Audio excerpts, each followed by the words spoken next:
Once a paradise of lush green flora and crystalline oceans, it now lay scorched beneath orbital bombardments. Smoke coiled into space like funeral pyres. The insectoid Nzari invaders, efficient, merciless, and biologically immune to empathy, were exterminating every native species, their horde growing with each conquest.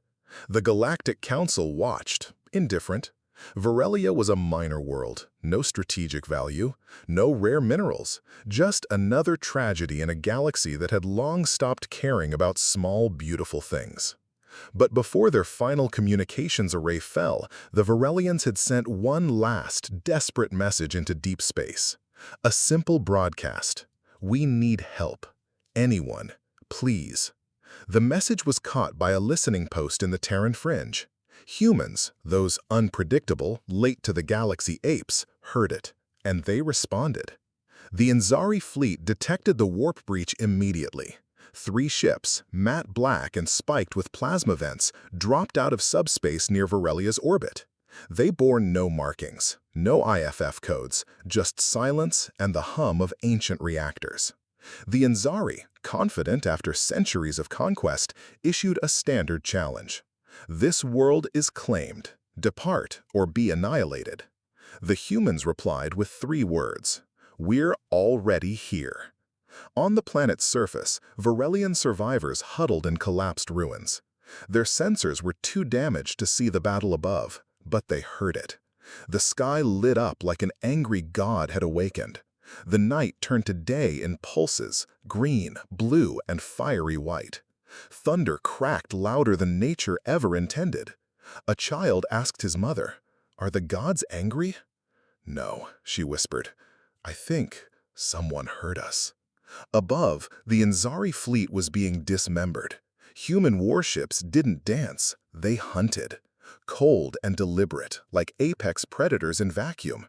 Their weapons were overkill. Graviton beams that folded holes into fists of wreckage. Kinetic rounds that tore through shields like paper. The humans didn't broadcast tactics, didn't ask for parley. They simply destroyed. Boarding pods slammed into Nzari dreadnoughts. Human marines, sealed in power armor with crimson visors and shock lances, fought like legends. Faster, smarter, crueler. Nzari soldiers, designed for war, learned fear for the first time. The battle ended in 28 minutes. Not a single human ship was scratched. The sky cleared and a strange silence fell. From orbit, human dropships descended in precision formation, wings etched with sigils unfamiliar to Varelian eyes. But the one symbol they all recognized, passed down from old Alliance records, was this: Earth.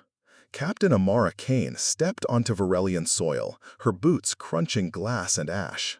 Her armor hissed as it adjusted to the planet's atmosphere. Behind her, a squad of Terran recon troopers fanned out, scanning for survivors. A child peeked from behind rubble.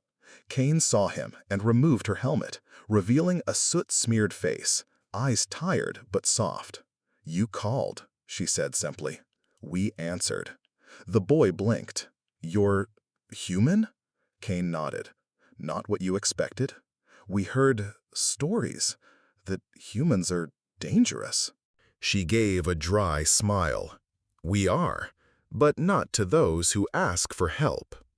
Later, orbiting shuttles distributed supplies, food, medical pods, terraforming kits. Human engineers began restoring infrastructure within hours. The Virelians watched in awe.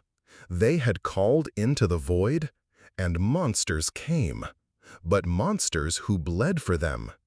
A Virelian elder approached Kane that night. "Why?" he asked. "Why would humans come for us, strangers?" Kane looked at the stars. "We were once like you, weak, forgotten, screaming into the dark. No one came.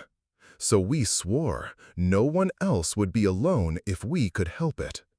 She met his gaze. "And because when humans show up, the galaxy listens." On the Nzari homeworld, panic erupted. The footage had been leaked. 3 human warships had dismantled an entire fleet. with no losses, no warning. Other species took notice and remembered Earth's ancient warning, often mocked as bravado. If you hurt the innocent, pray we don't hear about it.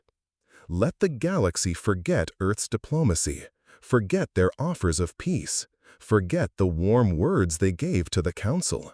But never forget this: when humans arrive after a desperate plea, they do not come to negotiate. They come to end the nightmare. End.